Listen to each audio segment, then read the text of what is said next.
ओम शांति। 14 जनवरी 2021 बाबा के महावाक्य।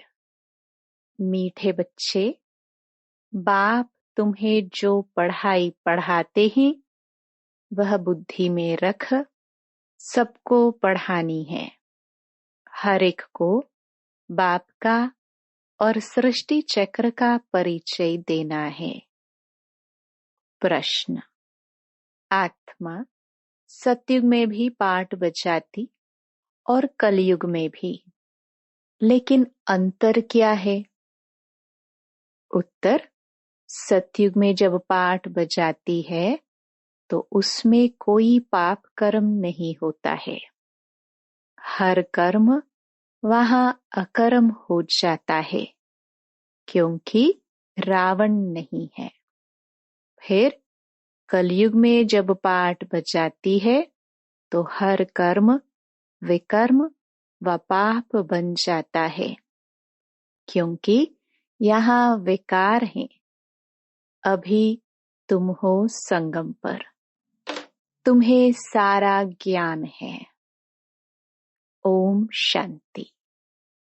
अब यह तो बच्चे जानते हैं कि हम बाबा के सामने बैठे हैं। बाबा भी जानते हैं बच्चे हमारे सामने बैठे हैं। ये भी तुम जानते हो बाप हमको शिक्षा देते हैं, जो फिर औरों को देनी है। पहले पहले तो बाप का ही परिचय देना है, क्योंकि सब बाप को और बाप की शिक्षा को भूले हुए हैं। अभी जो बाप पढ़ाते हैं, यह पढ़ाई फिर 5000 वर्ष बाद मिलेगी। यह ज्ञान और कोई को है नहीं। मुख्य हुआ बाप का परिचय। फिर ये भी समझाना है हम सब भाई भाई हैं।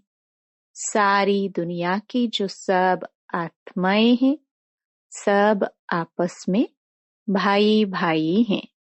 सब अपना मिला हुआ पाठ इस शरीर द्वारा बजाते हैं।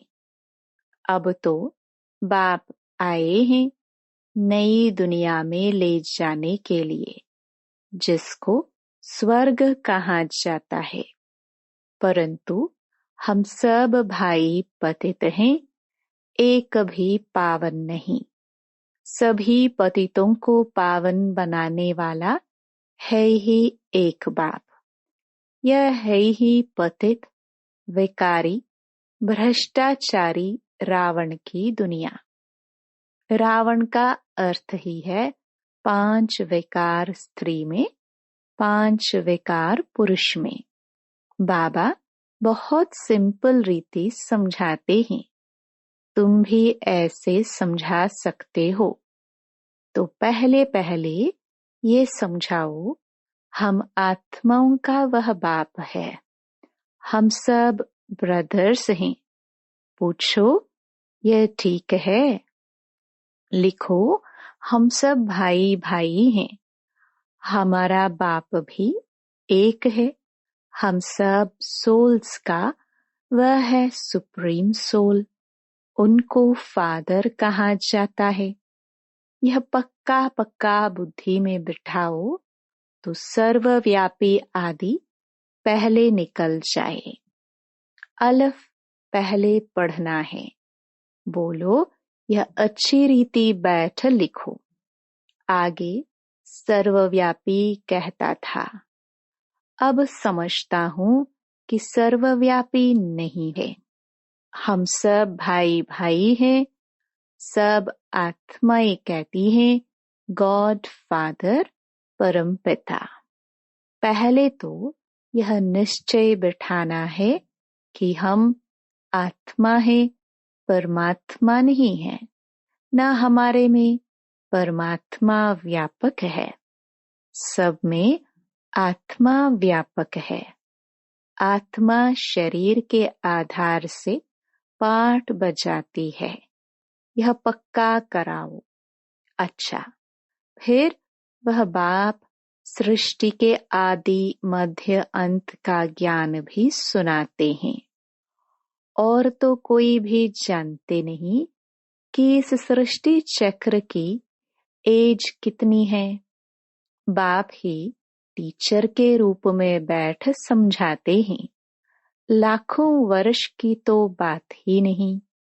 यह चक्र अनादि एक्यूरेट बना बनाया है। इसको जानना पड़े।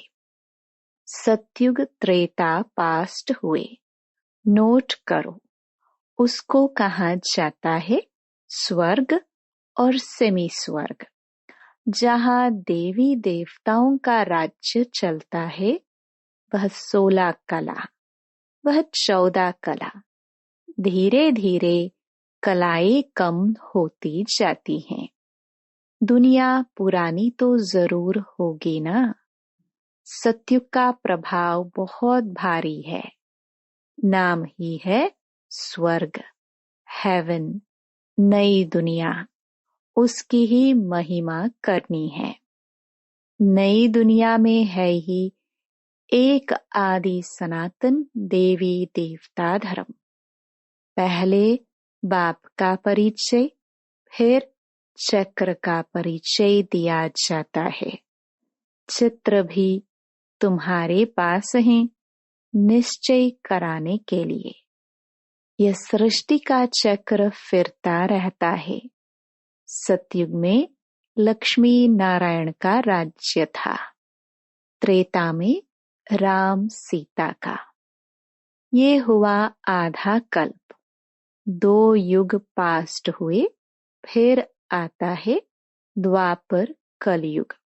द्वापर में रावण राज्य, देवता वाम मार्ग में चले जाते हैं तो विकार की सिस्टम बन जाती है। सतयुग त्रेता में सब निर्विकारी रहते हैं। एक आदि सनातन देवी देवता धर्म रहता है। चित्र भी दिखाना है, ओरली भी समझाना है। बाप हमको टीचर बन ऐसे पढ़ाते हैं। बाप अपना परिचय खुद ही आकर देते हैं। खुद कहते हैं, मैं आता हूँ पतितों को पावन बनाने, तो मुझे शरीर जरूर चाहिए, नहीं तो बात कैसे करूं। मैं चैतन्य हूँ, सत हूँ और अमर हूँ। आत्मा सतो रजो तमो में आती है। आत्मा ही पावन और पतित बनती है। इसलिए कहा जाता है पतित आत्मा, पावन आत्मा। आत्मा में ही सब संस्कार हैं। पास्ट के कर्म व विकर्म का संस्कार आत्मा ले आती है। सतयुग में विकर्म होता ही नहीं। कर्म करते हैं, पाठ बचाते हैं, परंतु वह कर्म अकर्म हो जाता है। गीता में भी अक्षर हैं। अभी तुम प्रैक्टिकल में समझ रहे हो। जानते हो बाबा आया हुआ है पुरानी दुनिया को बदलने, नई दुनिया बनाने। जहाँ कर्म अकर्म हो जाते हैं उसको ही सतयुग कहा जाता है। और फिर जहाँ सब कर्म विकर्म होते हैं उसको कलयुग कहा जाता है। तुम अभी हो संगम पर। बाबा दोनों तरफ की बात समझाते हैं। सतयुग त्रेता तो है पवित्र दुनिया। वहाँ कोई पाप होता नहीं। जब रावण राज्य शुरू होता है तब ही पाप होते हैं। वहाँ विकार का नाम नहीं होता। चित्र तो सामने है, राम राज्य और रावण राज्य। बाप समझाते हैं यह पढ़ाई है। बाप के सिवाय और कोई नहीं जानता। यह पढ़ाई तो तुम्हारी बुद्धि में रहनी चाहिए। बाप भी याद आता है, चक्र भी बुद्धि में आ जाता है, सेकंड में सब याद आ जाता है। वर्णन करने में देरी लगती है। इनके 3 फाउंटेन हैं। झाड़ ऐसा होता है। बीज और झाड़ सेकंड में याद आ जाएंगे। यह बीज फलाने झाड़ का है, ऐसे इनसे फल निकलता है। यह बेहद का मनुष्य सृष्टि रूपी झाड़ कैसे है, इनका राज तुम समझाते हो। बच्चों को सारा समझाया है। आधा कल्प डिनास्टी कैसे चलती है, फिर रावण राज्य होता है, तो जो सतयुग त्रेतावासी हैं वही द्वापरवासी बनते हैं। झाड़ वृद्धि को पाता रहता है।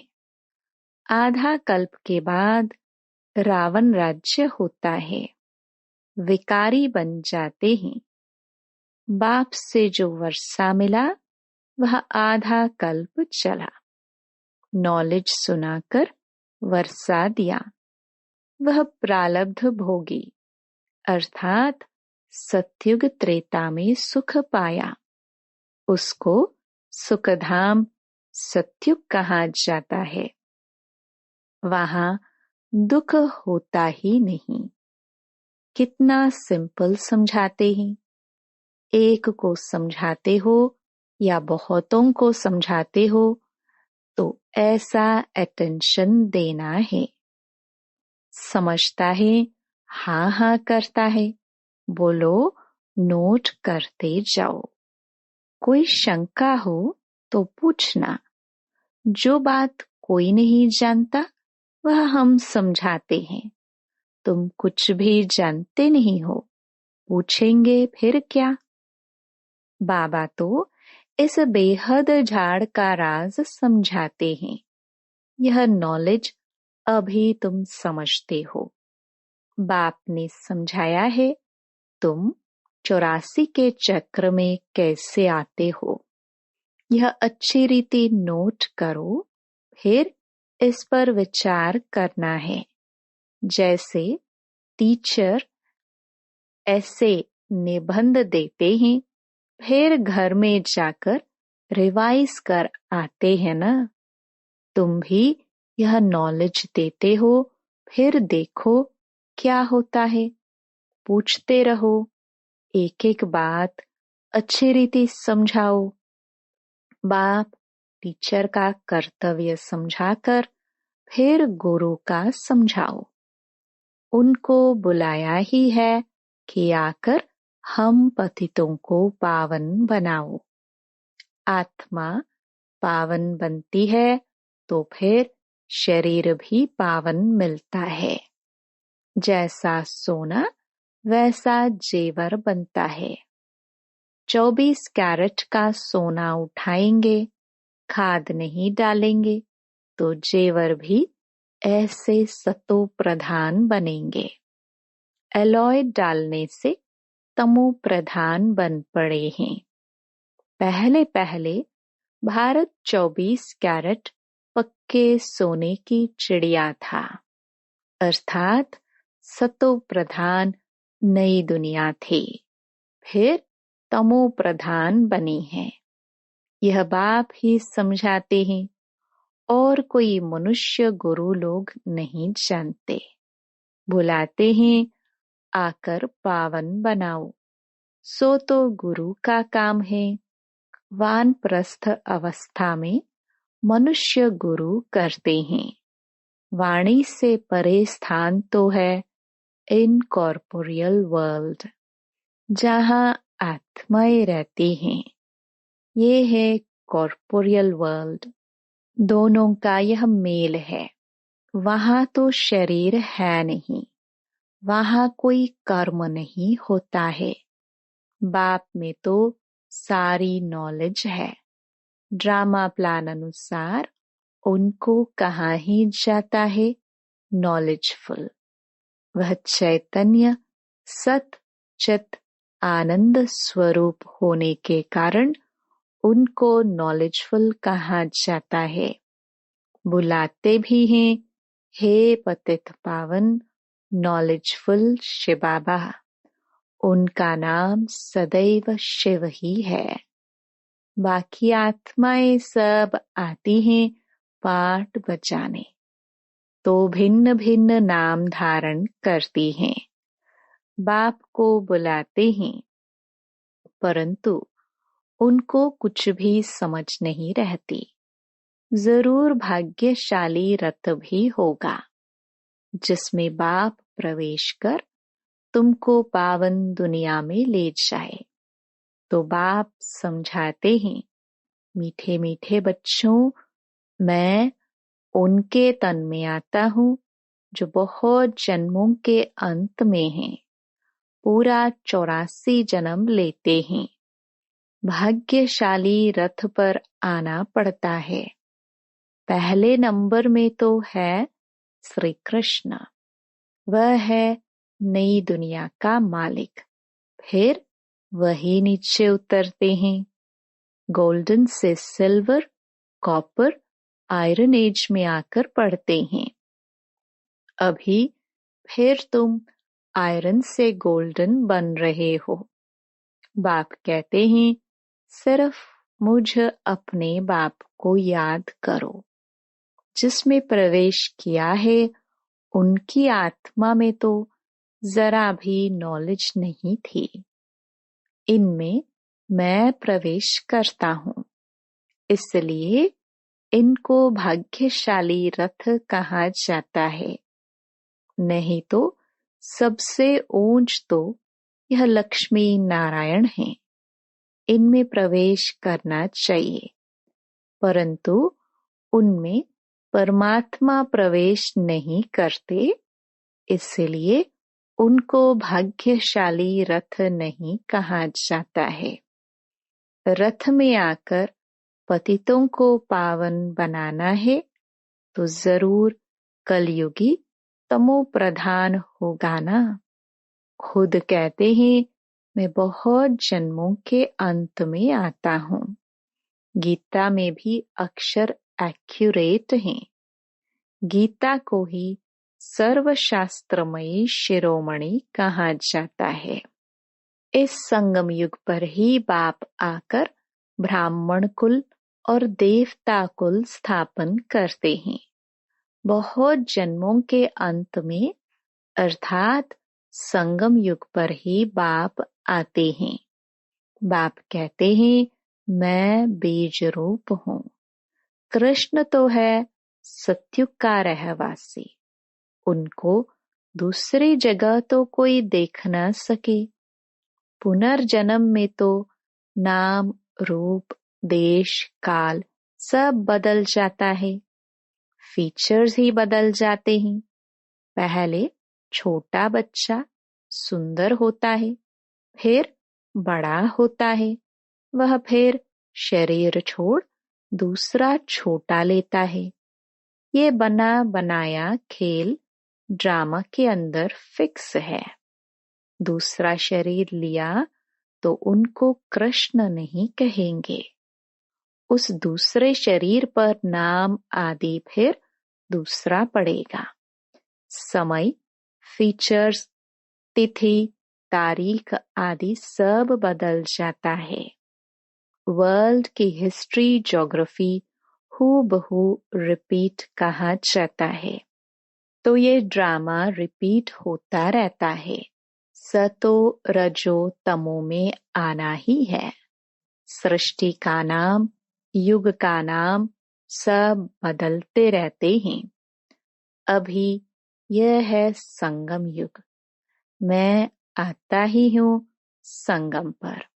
मैं तुमको सारी दुनिया की हिस्ट्री, ज्योग्राफी, सत्य बताता हूँ, आदि से लेकर अंत तक, और कोई भी जानता ही नहीं।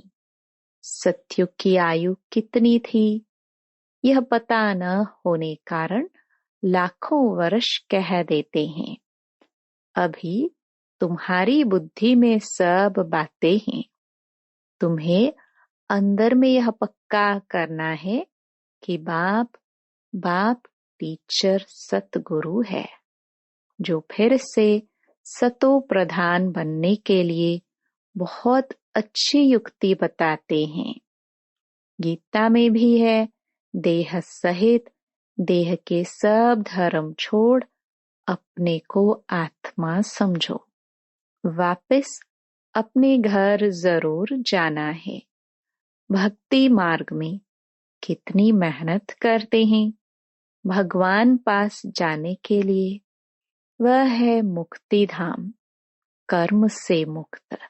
हम इन कॉर्पोरियल दुनिया में जाकर बैठते हैं।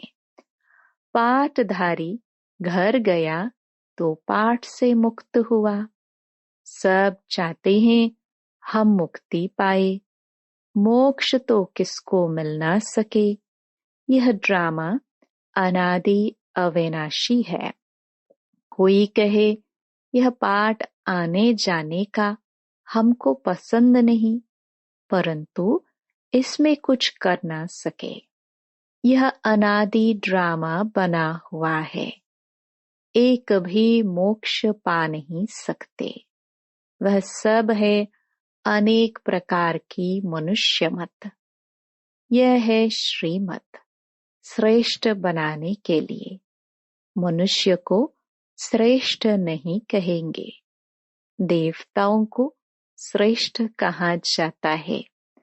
उन्हों के आगे सब नमन करते हैं, तो वह श्रेष्ठ ठहरे ना। कृष्ण देवता है, वैकुंठ का प्रिंस। वो यहाँ कैसे आएगा? न उसने गीता सुनाई। शिव के आगे जाकर कहते हैं हमको मुक्ति दो। वह तो कभी जीवन मुक्त जीवन बंध में आते ही नहीं, इसलिए उनको पुकारते हैं मुक्ति दो। जीवन मुक्ति भी वो देते हैं। अच्छा, मीठे मीठे सिखिलदे बच्चों प्रति माता पिता बाप दादा का याद प्यार और गुड मॉर्निंग। रूहानी बाप के रूहानी बच्चों को नमस्ते। धारणा के लिए मुख्य सार। पहला, हम सब आत्मा रूप में भाई भाई हैं। यह पाठ पक्का करना और कराना है। अपने संस्कारों को याद से संपूर्ण पावन बनाना है। दूसरा, 24 कैरेट सच्चा सोना सतो प्रधान बनने के लिए कर्म अकर्म विकर्म की गुह्य गति को बुद्धि में रख अब कोई भी विकर्म नहीं करना है। वरदान, समय पर हर गुण व शक्ति को यूज करने वाले अनुभवी मूर्त भव। ब्राह्मण जीवन की विशेषता है अनुभव। अगर एक भी गुण व शक्ति की अनुभूति नहीं तो कभी न कभी विघ्न के वश हो जाएंगे। अभी अनुभूति का कोर्स शुरू करो। हर गुण व शक्ति रूपी खजाने को यूज करो। जिस समय जिस गुण की आवश्यकता है उस समय उसका स्वरूप बन जाओ। नॉलेज की रीति से बुद्धि के लॉकर में खजाने को रख नहीं दो, यूज करो, तब विजयी बन सकेंगे और वाह रे मैं का गीत सदा गाते रहेंगे। स्लोगन, नाजुकपन के संकल्पों को समाप्त कर शक्तिशाली संकल्प रचने वाले ही डबल लाइट रहते हैं। ओम शांति।